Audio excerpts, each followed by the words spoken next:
이 말씀 한 구절을 아침, 점심, 저녁에 암송하고 선포하면 인생이 바뀌고 병에서 노임받고 물질이 넘치고 형통하며 행복해진다. 여러분 안녕하세요? 특별 강사로 초대받은 박축복 목사입니다. 오늘은 믿으면 인생이 바뀌는 말씀을 드리겠습니다. 좋아요와 구독은 크리스천의 미덕입니다. 항상 감사하십시오. 여러분, 제가 오늘 여러분께 한 가지 질문을 드리고 싶습니다. 아침에 눈 뜨면 가장 먼저 무슨 생각이 드시나요? 오늘도 힘들 거야. 오늘도 돈이 부족할 거야. 오늘도 문제가 생길 거야. 이런 생각들이 자동으로 떠오르지 않으십니까? 우리는 이렇게 살아야 할까요?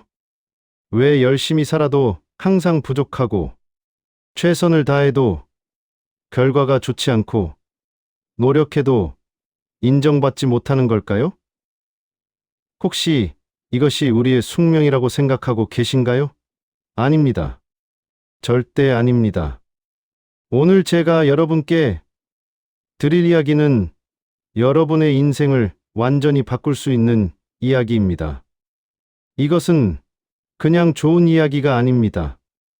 이것은 실제로 수많은 사람들의 삶을 180도 바꿔놓은 놀라운 비밀입니다. 안녕하세요. 성경과 사람들입니다. 건강하시지요? 항상 행복하세요. 오늘도 좋은 글 들어주셔서 감사합니다. 참 구독과 좋아요를 눌러주시면 저도 여러분들도 복을 받을 것입니다. 그럼 시작하겠습니다. 몇 년 전에 제가 만난 한 분이 있었습니다. 이분을 김 집사님이라고 부르겠습니다. 김 집사님은 정말 바닥까지 떨어진 상태였습니다. 사업이 망했습니다.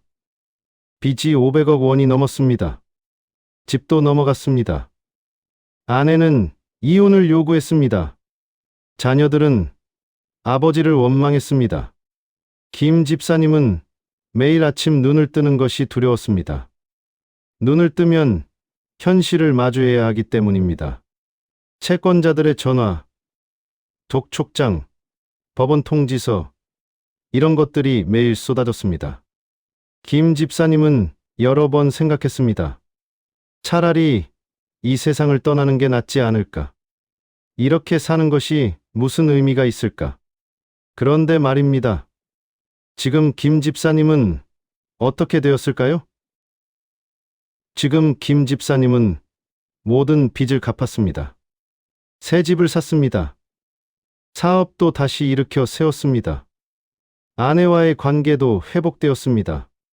자녀들과도 화해했습니다. 그리고 지금은 교회에서 가장 많은 헌금을 하는 분 중 한 명이 되었습니다. 도대체 무슨 일이 있었던 걸까요? 복권에 당첨된 걸까요? 갑자기 유산을 물려받은 걸까요? 아닙니다. 김 집사님은 단지 한 가지를 발견했을 뿐입니다. 성경에 있는 놀라운 비밀을 발견한 것입니다. 그 비밀이 무엇이냐고요? 잠깐만 기다리세요. 제가 조금 있다가 그 비밀을 알려드리겠습니다. 그 전에 여러분께 또 다른 이야기를 들려드리고 싶습니다. 박 권사님이라는 분이 계셨습니다. 이분은 암 진단을 받았습니다. 의사가 말했습니다. 이제 6개월밖에 남지 않았습니다. 가족들과 좋은 시간 보내세요. 박 권사님은 충격에 빠졌습니다. 아직 45살밖에 안 되었는데 대학생인 자녀들을 두고 떠나야 한다니요. 박 권사님은 절망했습니다. 밤마다 울었습니다. 기도했지만 하늘이 막혀 있는 것 같았습니다. 하나님께서 왜 이런 시련을 주시는지 이해할 수 없었습니다. 착하게 살려고 노력했고 교회도 열심히 다녔는데 왜 이런 일이 생긴 걸까요? 그런데 말입니다. 지금 박 권사님은 어떻게 되었을까요? 박 권사님은 지금 건강합니다. 암이 완전히 사라졌습니다. 의사들이 믿을 수 없다고 했습니다. 의학적으로 설명할 수 없는 일이라고 했습니다. 하지만 박 권사님은 알고 있었습니다. 이것은 기적이 아니라 하나님의 약속이 이루어진 것이라는 것을요. 박 권사님도 김 집사님과 똑같은 비밀을 발견했습니다. 그리고 그 비밀을 실천했습니다. 그랬더니 불가능해 보이던 일이 일어난 것입니다. 여러분, 궁금하시죠? 그 비밀이 무엇인지 궁금하시죠? 제가 지금부터 그 비밀을 알려드리겠습니다. 하지만 그 전에 한 가지만 부탁드리겠습니다. 이 영상을 끝까지 봐주세요. 중간에 끄지 마세요. 왜냐하면 이 비밀은 끝까지 들어야 완전히 이해할 수 있기 때문입니다. 그리고 이 비밀을 여러분의 친구들, 가족들에게도 나눠주세요. 그들의 인생도 바꿀 수 있으니까요. 자, 이제 시작하겠습니다. 그 비밀은 바로 성경에 있습니다. 성경 중에서도 특별한 구절이 있습니다. 이 구절을 발견하고 이 구절을 제대로 사용하기 시작하면 여러분의 인생이 완전히 달라집니다. 김 집사님도 이 구절로 인생이 바뀌었고 박 권사님도 이 구절로 치유를 받았습니다. 그 구절이 어디에 있느냐고요? 갈라디아서입니다. 갈라디아서 3장에 있습니다. 그 중에서도 13절과 14절, 이 두 구절입니다. 많은 분들이 이 구절을 그냥 지나쳐버립니다. 성경을 읽다가 한 번 읽고 넘어갑니다. 하지만 이 구절 속에는 엄청난 능력이 숨어 있습니다. 이 구절을 제대로 이해하고 제대로 사용하면 여러분의 삶에 놀라운 일들이 일어나기 시작합니다. 그런데 여기서 중요한 것이 있습니다. 이 구절을 어떻게 사용하느냐가 중요합니다. 그냥 한 번 읽는다고 해서 능력이 나타나는 것이 아닙니다. 특별한 방법이 있습니다. 김 집사님과 박 권사님이 사용한 방법은 이것입니다. 하루에 3번 이 구절을 묵상하고 선포하는 것입니다. 아침에 1번, 점심에 1번, 저녁에 1번입니다. 이렇게 하루에 3번 이 말씀을 자기 입으로 선포하기 시작하면 놀라운 일들이 일어나기 시작합니다. 왜 하루에 3번일까요? 왜 아침, 점심, 저녁일까요? 이것에도 이유가 있습니다. 우리의 영과 혼과 몸이 이 말씀으로 완전히 채워지도록 하기 위해서입니다. 한 번만 선포해서는 부족합니다. 2번도 부족합니다. 3번을 선포해야 합니다. 자, 이제 그 구절이 무엇인지 알려드리겠습니다. 갈라디아서 3장 13절은 이렇게 말합니다. 잘 들으세요. 이 말씀이 여러분의 인생을 바꿀 것입니다. 그리스도께서 우리를 위하여 저주를 받은 바 되사 율법의 저주에서 우리를 속량하셨으니 기록된 바 나무에 달린 자마다 저주 아래에 있는 자라 하였음이라. 그리고 14절은 이렇게 말합니다. 이는 그리스도 예수 안에서 아브라함의 복이 이방인에게 미치게 하고 또 우리로 하여금 믿음으로 말미암아 성령의 약속을 받게 하려 함이라. 여러분, 이 말씀을 천천히 다시 한번 읽어보세요. 이 말씀 속에 무엇이 들어있는지 보이십니까? 이 말씀은 엄청난 선언입니다. 이 말씀은 여러분의 운명을 바꿀 수 있는 선언입니다. 이 말씀은 여러분을 묶고 있던 모든 것을 끊어버릴 수 있는 선언입니다. 첫 번째 구절을 다시 봅시다. 그리스도께서 우리를 위하여 저주를 받은 바 되사. 여기서 중요한 단어가 보이십니까? 저주라는 단어입니다. 저주가 무엇입니까? 저주는 우리를 짓누르는 모든 것입니다. 가난, 질병, 실패, 불안, 두려움, 절망, 이 모든 것이 저주입니다. 우리가 아무리 노력해도 벗어날 수 없는 그 무언가, 그것이 저주입니다. 혹시 여러분의 삶이 이렇지 않습니까? 열심히 일해도 돈이 모이지 않습니까? 최선을 다해도 결과가 좋지 않습니까? 건강을 챙겨도 자꾸 아픕니까? 관계를 회복하려고 노력해도 자꾸 깨어집니까? 이것이 바로 저주가 작동하고 있다는 증거입니다. 성경 신명기 28장을 보면 저주가 구체적으로 나와 있습니다. 내가 들어와도 저주를 받으며 나가도 저주를 받을 것이요. 내 손으로 하는 모든 일에 저주가 임할 것이며 얘가 대적을 앞에 두고 패할 것이요. 이것이 저주입니다. 무엇을 해도 안 되는 것, 그것이 저주입니다. 그런데 여기서 놀라운 소식이 있습니다. 갈라디아서 3장 13절이 뭐라고 말합니까? 그리스도께서 우리를 위하여 저주를 받은 바 되사 예수님께서 우리 대신 그 저주를 받으셨다는 것입니다. 이것을 이해하시겠습니까? 여러분이 받아야 할 저주를 예수님께서 대신 받으셨습니다. 십자가에서 예수님께서 나무에 달리셨을 때 그 순간 모든 저주가 예수님께로 옮겨갔습니다. 왜 이런 일이 일어났을까요? 하나님의 아들이 우리 같은 죄인들을 위해 저주를 받으신 걸까요? 이유는 하나밖에 없습니다. 사랑 때문입니다. 하나님께서 여러분을 너무나 사랑하시기 때문입니다. 여러분이 저주 아래서 고통받는 것을 하나님께서 보실 수 없었습니다. 여러분이 가난과 질병과 실패 속에서 허우적대는 것을 하나님께서 견딜 수 없었습니다. 그래서 하나님께서 직접 사람이 되어 이 땅에 오셨습니다. 그리고 십자가에 달려 우리가 받아야 할 저주를 대신 받으신 것입니다. 이것이 얼마나 놀라운 사랑입니까? 이것이 얼마나 큰 희생입니까? 그런데 더 놀라운 것이 있습니다. 13절 끝부분을 보세요. 율법의 저주에서 우리를 속량하셨으니, 여기서 속량하셨으니라는 말이 무슨 뜻일까요?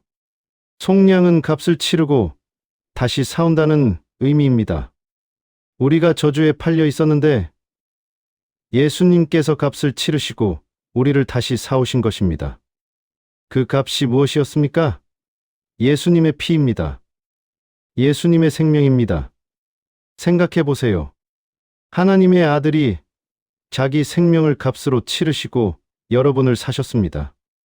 이것이 여러분이 얼마나 귀한 존재인지를 보여주는 것입니다. 여러분은 예수님의 피값으로 산 존재입니다. 그러니 얼마나 귀합니까? 그래서 김 집사님이 이 말씀을 발견했을 때 울음이 터져 나왔습니다. 아, 예수님께서 나를 이렇게 사랑하시는구나. 예수님께서 나를 위해 저주를 받으시고 나를 속량하셨구나. 그렇다면 나는 더 이상 저주 아래 있을 필요가 없구나. 이런 깨달음이 온 것입니다. 그날부터 김 집사님은 이 말씀을 붙잡기 시작했습니다. 매일 아침 눈을 뜨면 제일 먼저 이 말씀을 선포했습니다. 큰 소리로 선포했습니다. 그리스도께서 우리를 위하여 저주를 받은 바 되사 율법의 저주에서 우리를 속량하셨으니, 이 말씀을 선포할 때마다 김 집사님의 마음속에 뭔가가 바뀌기 시작했습니다. 처음에는 아무 느낌이 없었습니다. 여전히 빚이 있었고 여전히 독촉 전화가 걸려왔습니다. 하지만 김 집사님은 포기하지 않았습니다. 일주일이 지났습니다. 아직도 외적인 상황은 변하지 않았습니다. 하지만 김 집사님의 마음은 조금씩 변하고 있었습니다. 그 절망감이 조금씩 사라지고 있었습니다. 2주일이 지났습니다. 김 집사님의 마음에 이상한 평안이 찾아왔습니다. 상황은 여전히 어려웠지만 마음은 평안했습니다. 이것이 말씀의 능력입니다. 3주일이 지났습니다. 김 집사님의 마음에 확신이 생기기 시작했습니다. 하나님께서 나를 도우실 것이다. 하나님께서 나를 이 상황에서 건져내실 것이다. 이런 확신이 생긴 것입니다. 그리고 한 달이 되었을 때 놀라운 일이 일어나기 시작했습니다. 10년 전에 김 집사님이 도와줬던 사람에게서 연락이 왔습니다. 그분이 사업에 성공해서 이제 빌렸던 돈을 갚고 싶다는 것이었습니다. 김 집사님은 그 돈을 이미 포기했었습니다. 그런데 10년 만에 그 돈이 돌아온 것입니다. 그것도 이자까지 해서요. 그 금액이 정확히 김 집사님이 가장 급하게 갚아야 할 빚의 액수였습니다. 우연일까요? 아닙니다. 이것은 하나님의 역사입니다. 그것이 끝이 아니었습니다. 그 다음 주에는 투자자가 나타났습니다. 김 집사님이 예전에 했던 사업 아이템에 관심이 있다는 것이었습니다. 투자를 하겠다는 것이었습니다. 김 집사님은 믿을 수가 없었습니다. 한 달 전만 해도 죽고 싶었는데 지금은 문이 열리고 있었습니다. 이것이 말씀을 선포할 때 일어나는 일입니다. 그런데 여러분, 여기서 중요한 것이 있습니다. 김 집사님은 이 말씀을 하루에 3번 선포했다는 것입니다. 아침에 한 번만 하고 끝낸 것이 아닙니다. 아침에 일어나서 선포했습니다. 그러면 그날 하루가 보호를 받습니다. 저주가 김 집사님을 건드릴 수 없게 됩니다. 점심때 다시 선포했습니다. 그러면 오후의 시간이 새로워집니다. 스트레스를 받는 상황이 와도 마음이 흔들리지 않습니다. 저녁에 또 선포했습니다. 그러면 밤 동안 평안하게 잠을 잘 수 있습니다. 불안과 근심이 사라집니다. 이렇게 하루에 3번 선포하는 것이 핵심입니다. 그런데 이것으로 끝이 아닙니다. 14절을 봐야 합니다. 14절에 더 놀라운 비밀이 숨어 있습니다. 이는 그리스도 예수 안에서 아브라함의 복이 이방인에게 미치게 하고, 여기서 말하는 아브라함의 복이 무엇일까요? 아브라함에게 어떤 복이 있었습니까? 아브라함은 엄청난 부자였습니다. 성경을 보면 아브라함의 양과 소와 나귀와 종들이 너무 많아서 그의 조카 롯과 함께 살 수 없을 정도였습니다. 아브라함이 가는 곳마다 사람들이 그를 존경했습니다. 하나님께서 아브라함에게 뭐라고 말씀하셨습니까? 창세기 12장을 보면 이렇게 나옵니다. 내가 너로 큰 민족을 이루고 내게 복을 주어 내 이름을 창대하게 하리니 너는 복이 될지라. 아브라함의 복은 단순히 물질적인 복만이 아니었습니다. 이름이 창대해지는 복, 존경받는 복, 영향력 있는 복, 이 모든 것이 아브라함의 복이었습니다. 그런데 14절이 뭐라고 말합니까? 이 아브라함의 복이 이방인에게, 즉 우리에게 미치게 한다는 것입니다. 예수님께서 십자가에서 저주를 받으신 이유가 바로 이것입니다. 우리가 아브라함의 복을 받도록 하기 위해서입니다. 이것을 이해하시겠습니까? 여러분은 아브라함의 복을 받을 수 있습니다. 아브라함처럼 부자가 될 수 있습니다. 아브라함처럼 존경받을 수 있습니다.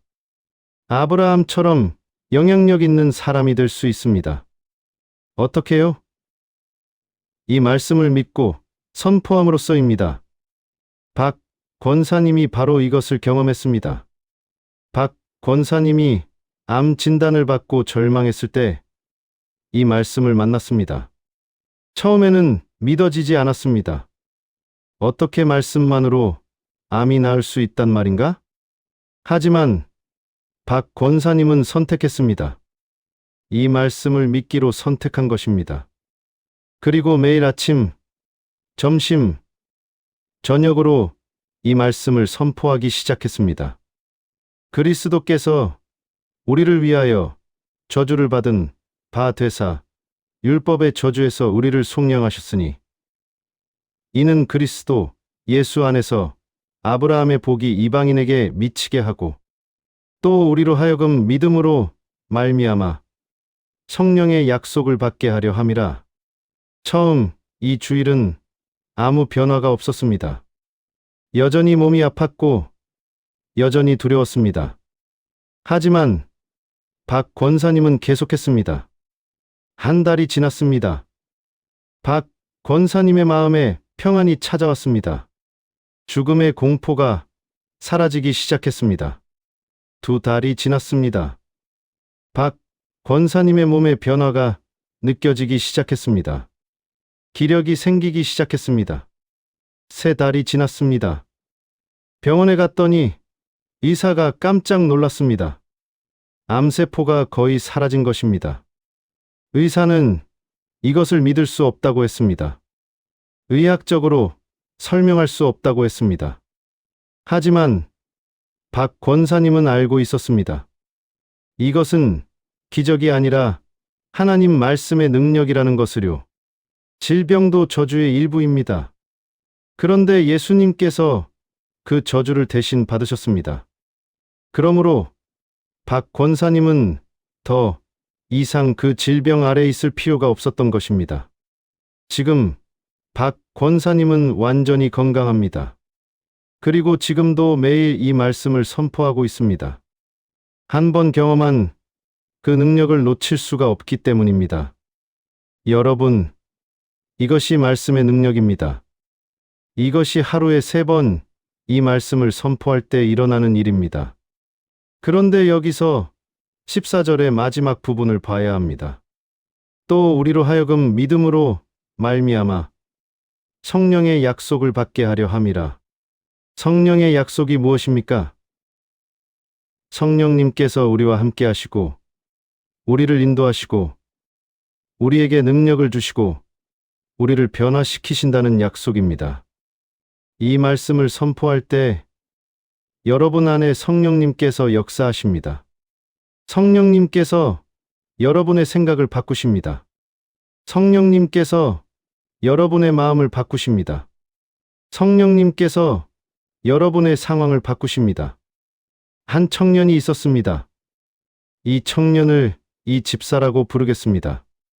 이 집사는 사업을 시작했는데 계속 실패했습니다. 무엇을 해도 안 되었습니다. 좋은 아이디어가 있어서 시작하면 중간에 예상치 못한 일이 생겨서 망했습니다. 이 집사는 자신이 사업에 재능이 없다고 생각했습니다. 어쩌면 자신은 평생 직장인으로 살아야 하는 것이 아닐까 생각했습니다. 하지만 마음 한편에는 계속 사업에 대한 열정이 있었습니다. 그러던 중 이 말씀을 만났습니다. 그리고 이 말씀을 붙잡고 매일 3번씩 선포하기 시작했습니다. 처음에는 반신반의했습니다. 하지만 계속했습니다. 한 달쯤 지났을 때 이 집사의 생각이 바뀌기 시작했습니다. 전에는 보이지 않던 것들이 보이기 시작했습니다. 새로운 아이디어가 떠올랐습니다. 전에는 시도하지 않았던 방법이 생각났습니다. 이것이 성령님의 역사입니다. 성령님께서 이 집사의 생각을 바꾸신 것입니다. 이 집사는 그 아이디어로 다시 사업을 시작했습니다. 그런데 이번에는 달랐습니다. 일이 풀리기 시작했습니다. 좋은 사람들을 만났습니다. 투자자도 나타났습니다. 그리고 1년 후 이 집사의 사업은 성공했습니다. 지금은 직원을 10여 명 거느리고 있고 매출도 좋습니다. 무엇보다 이 집사는 행복합니다. 자기가 하고 싶은 일을 하면서 돈도 벌고 있으니까요. 이 모든 것이 어디서 시작되었습니까? 갈라디아서 3장 13절과 14절을 하루에 3번씩 선포하면서 시작되었습니다. 여러분, 이제 이해가 되십니까? 이 말씀이 얼마나 놀라운 능력이 있는지 이해가 되십니까? 이 말씀은 단순한 성경 구절이 아닙니다. 이 말씀은 여러분의 운명을 바꿀 수 있는 선언입니다. 이 말씀은 여러분을 묶고 있던 모든 저주를 끊어버릴 수 있는 선언입니다. 이 말씀은 여러분에게 아브라함의 복을 가져다 줄 수 있는 선언입니다. 그런데 이 말씀을 그냥 읽기만 해서는 안 됩니다. 이 말씀을 선포해야 합니다. 여러분의 입으로 직접 선포해야 합니다. 그리고 하루에 한 번이 아니라 3번 선포해야 합니다. 왜 입으로 선포해야 할까요? 성경 로마서 10장 10절을 보면 이렇게 나옵니다. 사람이 마음으로 믿어 의에 이르고 입으로 시인하여 구원에 이르느니라. 믿는 것만으로는 부족합니다. 입으로 시인해야 합니다. 입으로 선포해야 합니다. 우리의 입에는 능력이 있습니다. 우리가 무엇을 말하느냐에 따라 우리의 인생이 결정됩니다. 잠언 18장 21절은 이렇게 말합니다. 죽고 사는 것이 혀의 힘에 달렸나니 여러분의 혀가 생명을 말할 수도 있고 죽음을 말할 수도 있습니다. 여러분이 매일 나는 안 돼, 나는 못해, 나는 실패할 거야 이렇게 말한다면 정말 그렇게 됩니다. 하지만 여러분이 하나님의 말씀을 선포한다면 그 말씀대로 됩니다. 그래서 이 말씀을 선포하는 것이 중요합니다. 큰 소리로, 담대하게, 확신을 가지고 선포해야 합니다. 그리스도께서 우리를 위하여 저주를 받은 바 되사 율법의 저주에서 우리를 속량하셨으니 기록된 바 나무에 달린 자마다 저주 아래에 있는 자라 하였음이라. 이렇게 선포할 때 여러분의 입에서 나온 말씀이 영적인 세계에서 능력으로 작동하기 시작합니다. 여러분을 묶고 있던 저주의 사슬이 끊어지기 시작합니다. 그리고 이어서 14절을 선포하세요.